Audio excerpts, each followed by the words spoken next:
seek the sun. Many drops to make us see.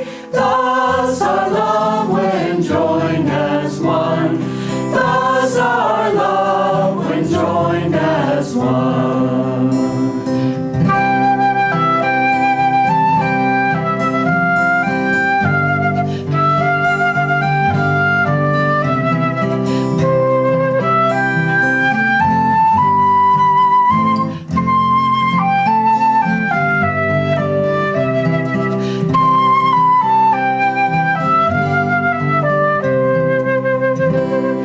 Joined in prayer we worship Thee, rays of light that seek the sun.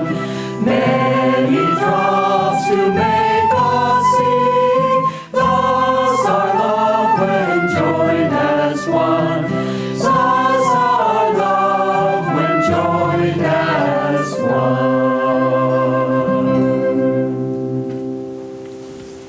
Okay, so I will read from this week's reading, Rays of the One Light. What is the best way to pray? Truth is one and eternal. Realize oneness with it in your deathless self within. The following commentary is based on the teachings of Paramhansa Yogananda. Jesus Christ and Sri Krishna both advised praying to God as personal, yet both emphasized also that God is above form and that he must be sought ultimately in infinity. As Jesus put it, God is a spirit, and they that worship him must worship him in spirit and in truth. Yet he spoke of God constantly as our Heavenly Father.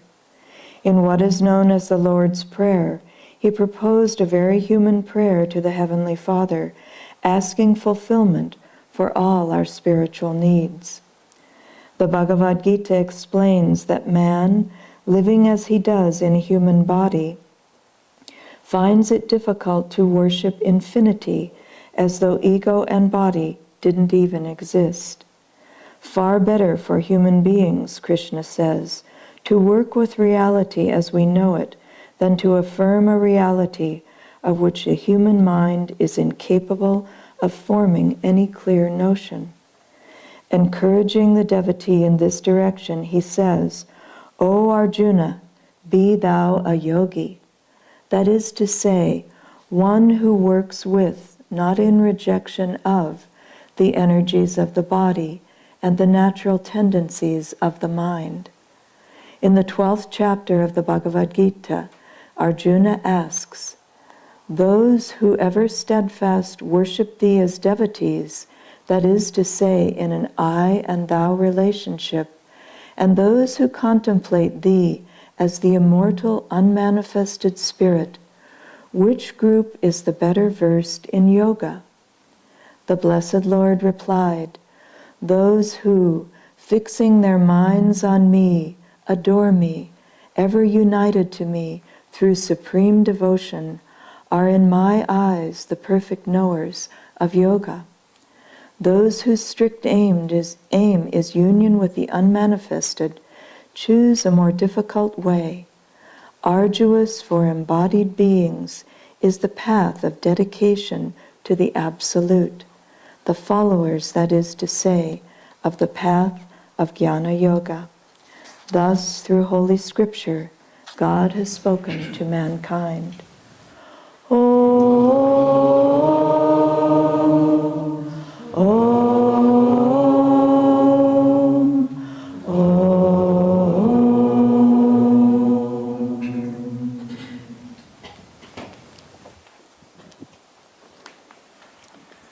And yes, a very hearty welcome to all of you, especially to our guests that are here at the Expanding Light. I know there's many of you. And those guests that are at the meditation retreat, and those wonderful souls watching us online. I'd like to read to you from Paramahansa Yogananda's book of Prayer Demands. I hold my heart in my folded hands. Teach me to saturate my prayers with thy love. Give me the simple, sincere devotion toward thee of a child. Teach me to realize Thee just behind the voice of my prayer. Teach me to feel Thy breath flowing through my breath. Teach me to cognize Thy presence in my emotions. Teach me to perceive Thy wisdom in my understanding. Teach me to sense Thy all-pervading life in my life. So for many people, prayer itself is often trapped in layers of misunderstanding, of dogmas, of superstition.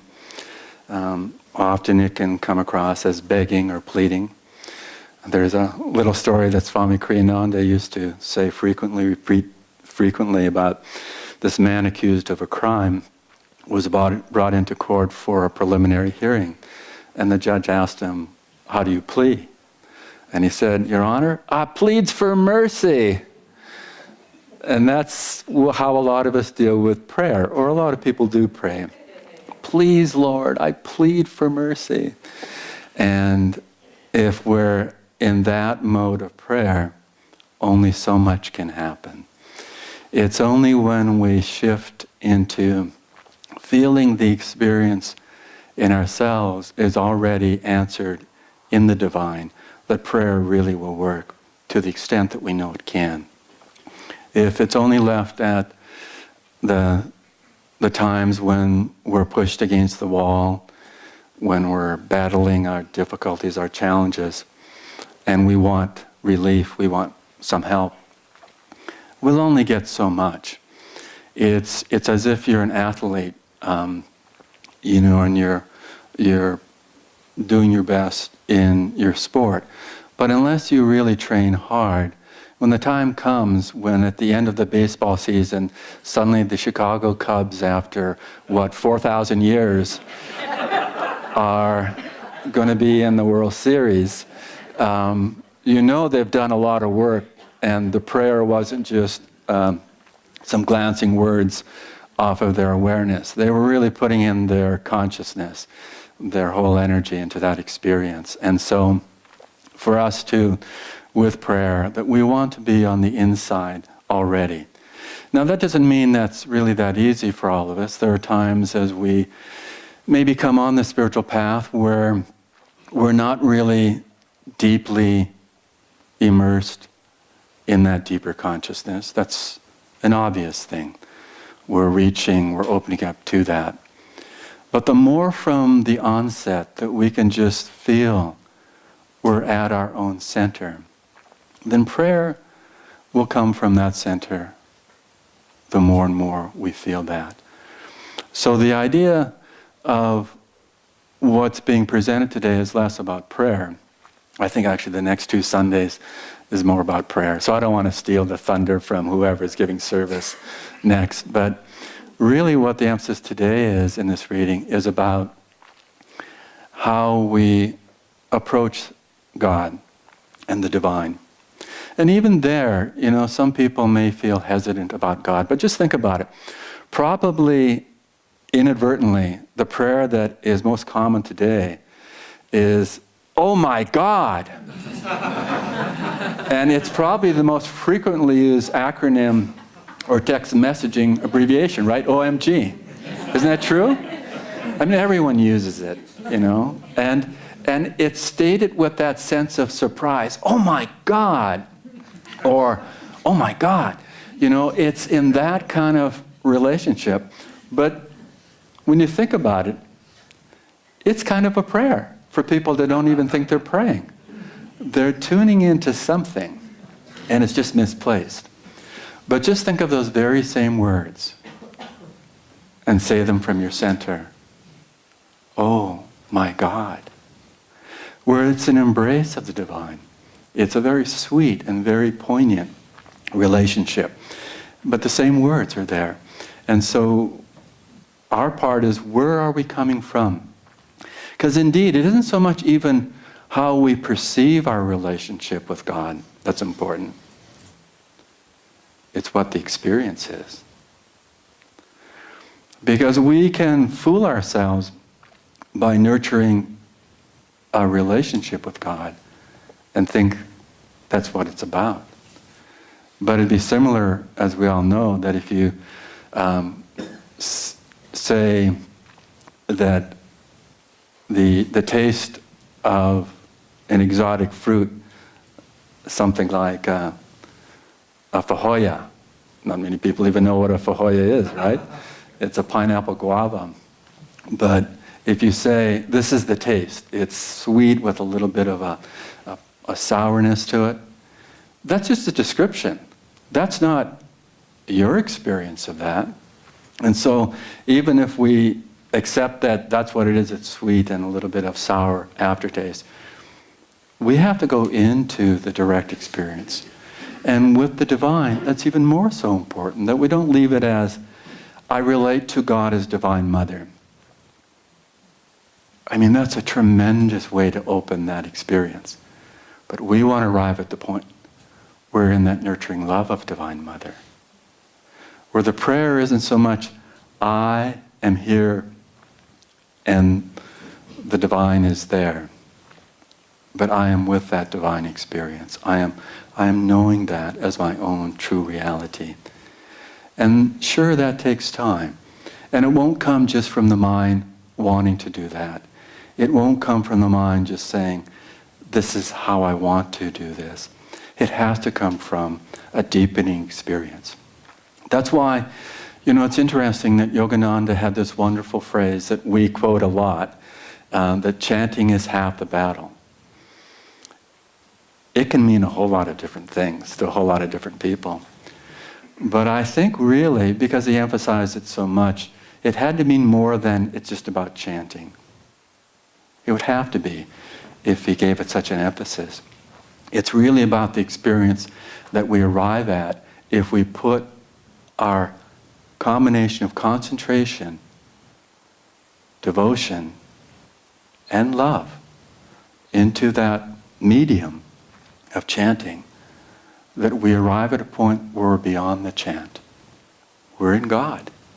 We're in God in that presence of the divine.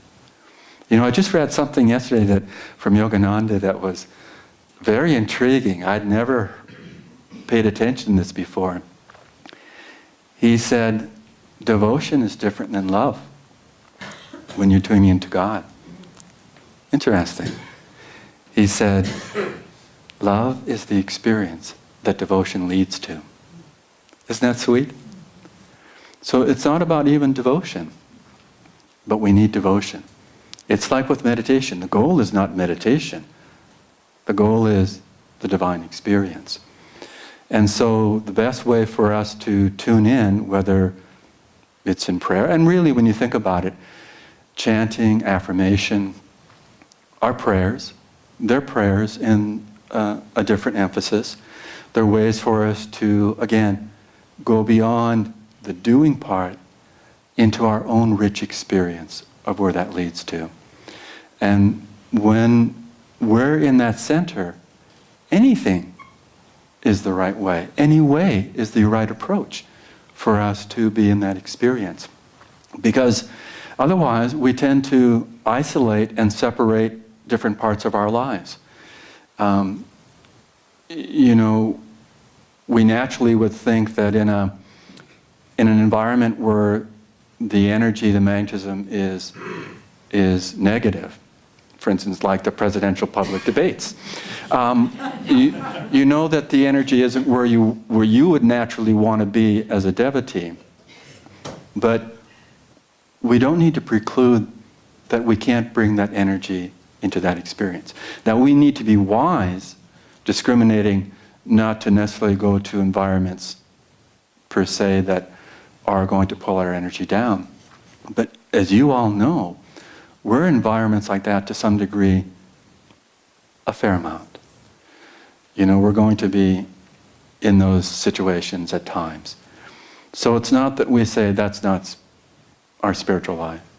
Of course we want to say, not so much even that's a spiritual life or not, but we ourselves are still the same. We have that ability, that wonderful gift to be in our center and to live more in that way, wherever we are, whatever we're doing. And there are times when that will show up differently for us, even in what we would normally call spiritual environments. As Parvati mentioned, that we were over visiting our Ananda CC Community and Retreat Center, and we had the wonderful gift of going into a CC itself a number of times, and including to La Verna, which is where St. Francis received the stigmata. And it was very interesting because in 3 occasions and one was in the Basilica of Santa Chiara of St. Clare, one was in the Portiuncula, the little chapel that Francis rebuilt and was really the headquarters for the Franciscans during his life. And now, of course, it's this little chapel with this huge Basilica of Santa Maria degli Angeli built around it. And then also in La Verna, the chapel of the Stigmata. In those 3 places, I could feel just a depth, a real touch of the experience, to the point where it was resonating so much that way, I felt a disinclination to pray. It was so much that I was there already in that experience that it felt like it just felt such, I wouldn't use the word contentment, but it was sort of like that, but just a fullness maybe was a better term in that experience, where sufficient unto the day was really what was happening, that I was in the joy of just the touch of that experience. And, it was in the midst of a lot of coming and going, because the average person coming to those places is just drifting through. They're not spending much time at any of these sacred spots. And some people are. But generally, they're acknowledging where something happened with St. Francis and then moving on. But just being in that touch, I think we've all felt that, maybe here in some way or somewhere else. But it's interesting also what I experienced at Ananda Sisi, that Swami Kriyananda has a home there. I say has a home, I assume that's not quite right, although his spirit is living. That's where his home when he lived there was. Of course, he had a home in India as well as he had a home here in Crystal Hermitage. I'm going to get my has and hads confused here, because I think for a lot of us we feel so much he's still with us. But that is, the home in Assisi is where he left his body in the morning of April 21st in 2013. And you can go into his house there, and you go into his bedroom. His bedroom is very small, and it's left the way it was. It's not under plastic yet, but it's there and accessible, and you can bow down and touch the bed and his robe and where he sat and all that. And it was very, very deep. We went there a number of times. And we'd been to Assisi the last time 17 years ago and had visited him when he was in his body, obviously. But what I found so real was such a personal touch being in that bedroom, meditating. A very, very rich personal experience.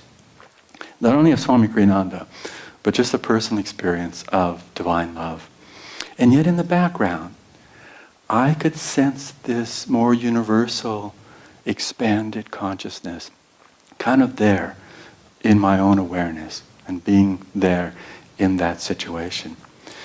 Well, if you've ever, I think most of you have gone to the Moksha Mandir here at Crystal Hermitage at Ananda Village. Swami Kriyananda's body is interred underneath the public space that you can walk into. And the feeling I know I have going to the Moksha Mandir is this amazingly expansive consciousness. I mean, there was a choice consciously for us not to put an image of Swami Kriyananda in the Moksha Mandir. There's a bust of him just outside where you enter into that space. But it was consciously chosen not to represent him in a form. And so there's this beautiful blown glass that looks like a flame that's there above, that you look out through the glass out into the canyons there. And that really is the representation of the light, the inner light, and then expanded consciousness. And truly, and maybe we all feel it differently, but I know for me, it is so deep and expansive connection. Again, not only with Swami Kriyananda, but with consciousness. But there, hovering in the background, is this personal connection of that personal relationship of divine love through Swami Kriyananda, but feeling the divine in that way. But isn't that true for all of us? We can feel what we feel. It's a true experience for us. And we need to go with that. But always there is this balance that we can develop. If we feel attracted to that deepening personal relationship, just nurture also. And Swami Kriyananda is a wonderful example for us because he combined those two, very real. But in that personal thing, just keep in mind that it's beyond that as well. And when you feel that unlimited, expansive awareness in your own consciousness, be aware of the personal touch. Be real in that. Let it be nurtured. Because God is, as Yogananda said, is our nearest and dearest friend. But He's also the cosmos. And we arrive at the point where that becomes less of a descriptive phrase for us and more our true understanding as an experience by going deeper and deeper always. In meditation, of course, we want to nurture that experience where we're promised through the techniques of meditation, and specifically with Kriya Yoga, that we will come to that experience of the divine as our own. But let's translate that also beyond the formal meditation into those moments that maybe have seemingly no connection to that part in our lives. And that's the idea of just being in the presence of God, nurturing that, taking the steps for you personally that opens up that possibility. You know, whether it's saying, "Oh my God," rather than "Oh my God," take that step. That's a step you can take personally.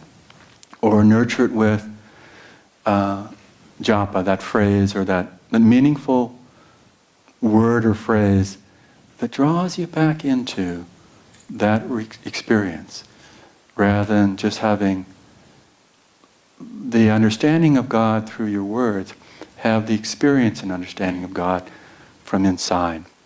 But enrich your life. It doesn't take much. You know, remember Jyotish at the end of Spiritual Renewal Week at a Sunday service gave us, how would you phrase it? A command, an invitation, a suggestion, depending on what your karma is. But probably all of those things. But he offered, let's use that word, he offered the approach. I was going to say technique, but it's really not a technique, it's an approach to bring our awareness up to the kudista, the spiritual eye, more frequently throughout the day. And just pause there and feel joy, feel bliss. Don't let it be just a passive, I'm here, but invite further the true nature of who you are in touching that bliss. That's the best way to worship God, is that we nurture that as our own experience. And we're able to be a radiant light, a radiant instrument of blessings to the world around us. John renouncing all, left his home, wrapped in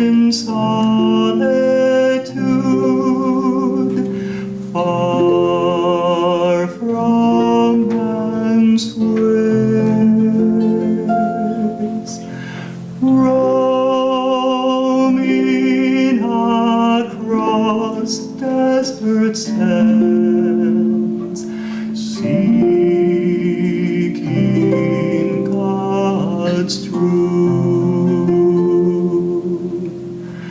Long years he spoke only with God, till silent of soul.